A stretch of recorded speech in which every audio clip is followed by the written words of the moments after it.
Hello guys, how's it going? My name is Dalaran, and recently we got some new Covenant legendaries added for patch 9.1, and rogues, particularly those of the Venthy or variety, got to play around with the new Obedience legendary.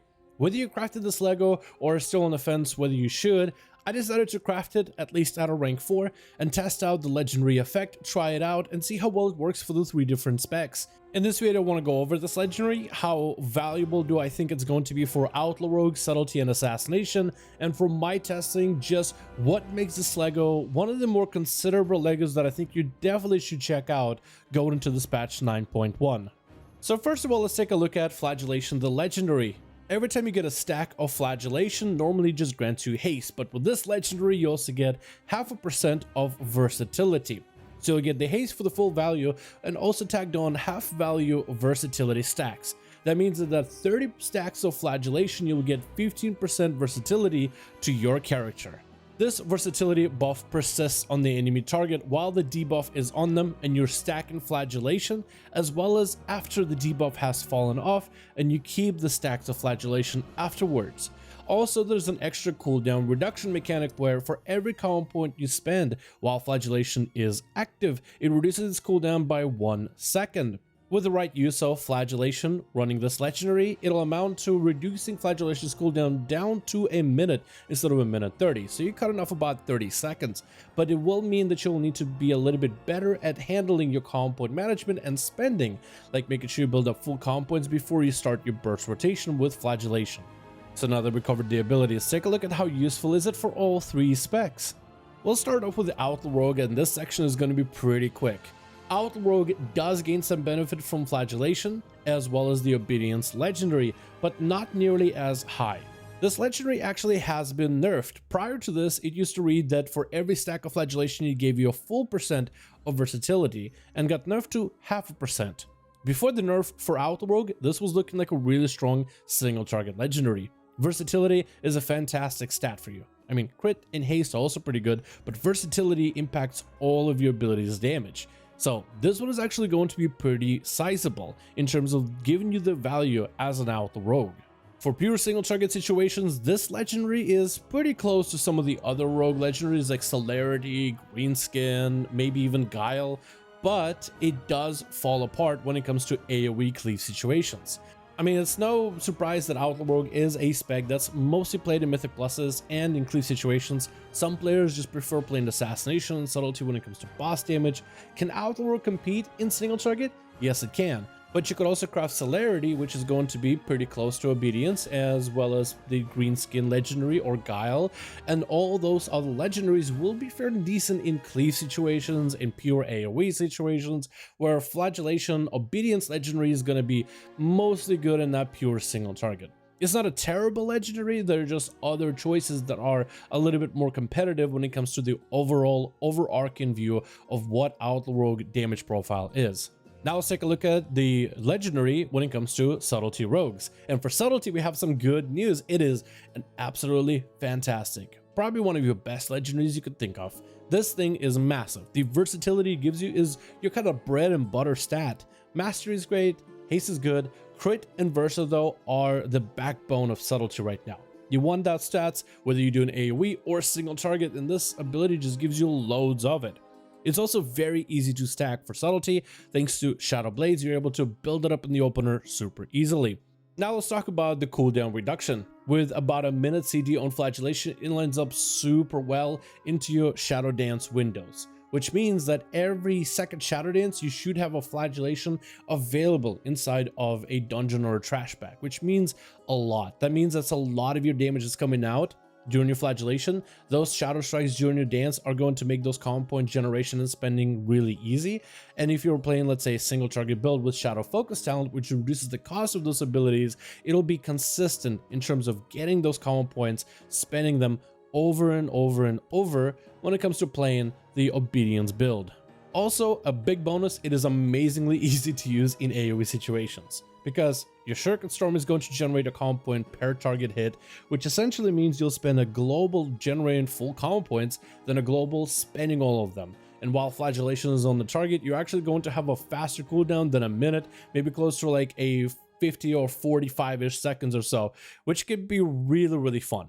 Because of its short cooldown in AoE situations, inside of dungeons for example, the Flagellation ability is going to be used every other trash bag basically, which means more uses of Flagellation, which means more uses of that shadow damage, more out of that haste buff, which is not fantastic for Subtlety, but the versatility to buff your damage further just adds that consistency. When it comes to the playstyle of this legendary, what I noticed, especially if you're playing the more newer build of Subtlety that is playing Stiletto Staccato Conduit, which also gives your Shadow Blades back quicker, instead of becoming this Subtlety rogue that ambushes enemies from the shadows doing a bunch of damage, you actually become a very consistent rogue with a lot of good sustained damage. One of the things that is a drawback sometimes for some people when it comes to Subtlety is a lot of your damage done inside of your cooldowns. But when your cooldowns are as short as 30 seconds or a minute, or I think it's 2 minutes with Shadow Blades if you're consistently on the boss, then you basically have things lining up often for you.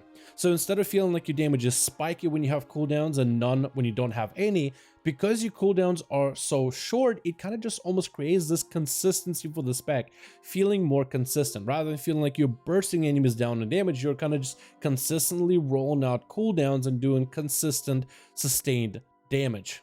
I mean, you're still going to be CD based, but those CDs are shorter, which means that you can use them more often, which creates almost an illusion that you're consistently just doing output of damage, which feels great for bosses. It also feels pretty good for trash packs because you feel like you always have an answer in every single situation.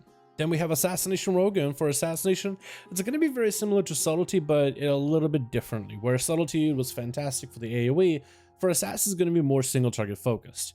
First of all, versatility. It is not a bad stat for Assassination. It's not your best stat, but it's definitely a decent stat. Good damage increase, so it works out pretty well as a legendary itself in terms of comparing against other legendaries. Second, it's also pretty easy to stack, especially if you can pull some energy. During your Vendetta opener, you'll have quite a bit of energy at the start, so during a boss fight, you should have an easy time getting this legendary up and running, or rather Flagellation up and running. And one other good thing, speaking about Vendetta, is because of the shorter cooldown with your Flagellation, if you can land it to be literally a minute, maybe a little shorter, you will always have a backup with your Vendetta. And that's the thing that I didn't really like about Flagellation, is kind of how it was desynced from Vendetta. Vendetta is a 2-minute cooldown, Flagellation is a 1.5-minute CD. Eventually they kind of desync, and that just didn't feel as satisfying throwing them together. But if you play this right, you can actually have Vendetta and Flagellation smacking the enemy for a ton of damage, which is quite a bit of extra shadow damage, which means during your big burst window, the all-in action, you get extra guaranteed damage on top of it as an Assassination Rogue. And I guess also you do get the haste in between of the Vendetta. Every minute you should have a Flagellation without Vendetta, and that should give you a burst of haste, which can maybe sometimes be nice. Might even feel like a mini bloodlust, so you can get your energy up and running and get your bleeds rolling. Another thing that's fantastic is it's pretty easy to maintain in AoE. Opener for Assassination is going to be different depending on your build, but I'm playing Subterfuge, so I'm going to go with the triple Garrote in the opener and try to get more Ruptures up and running. But while I'm getting more Ruptures rolling with Phantom Knives, and if Phantom Knives crits, then it generates more common points. Generating common points in AoE situations, especially in big trash packs, is generally pretty good.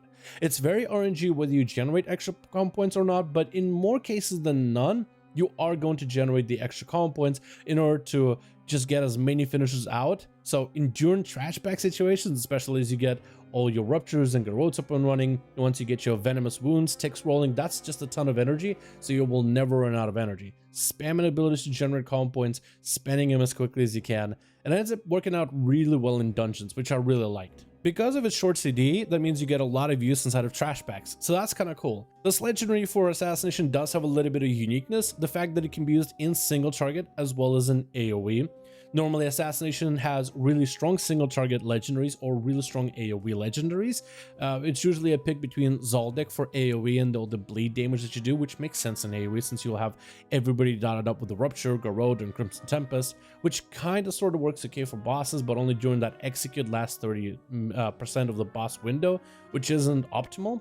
Or you play the Doom Blades, which gives you mutilates extra bleed and buffs up your Venoms for per bleed on the target, but again, more single target focused. This might be the first Lego that's actually really good for both situations, kind of a little bit of AoE, a little bit of single target, because it benefits both, and in AoE and single target you get quite a lot of uses. But I really did want to emphasize the Vendetta windows. It feels super nice. It actually is one of my favorite parts about this Lego, the fact that Flagellation will be usable if you play it correctly, with every single vendetta, especially on bosses inside of a Mythic Plus. That feels fantastic.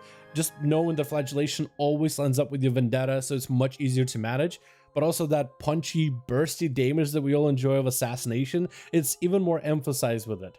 I'm just a huge fan of some of the cooldown reduction elements, and I feel like this legendary just makes the Flagellation playstyle a little bit less awkward. And any legendary that smooths out a playstyle or improves on a playstyle, I think is massive. I'm wondering actually if why didn't Flagellation become a minute CD from the get-go, as this thing almost feels, to me, kind of mandatory when it comes to playing Assassination. It also should be mentioned that this legendary sims really well. When it comes to Blood Mallet, or a website I personally like to use, which is Hero Damage, take a look at the sims. This thing is really popping off. This legendary is doing exceptionally well for Assassination Subtlety, and while not amazing for Outlaw, it also doesn't really feel nearly as good to play with. And that's the thing that is going to have to get more testing from players themselves. Actually, people making this Lego and trying it out for themselves. Because in sims, which can be pure perfect situations of no mechanics happening, no flaws happening, zero bad RNG, really good buffs lined up together, yeah, any legendary, I think in some situations, can be skewed to look better than it really is. But when it comes to using those legendaries or talents or whatever it may be in practice, the practicality of it might be kind of in a bit of a fall off. So that's something that needs to be tested in the future with this legendary, is more rogues just giving it a try, giving it a solid go, trying out to see how well does it perform within raids, within dungeons. But to my testing so far, I actually think this is a really strong legendary, and I think the sims should be followed in terms of how this legendary is playing out so far.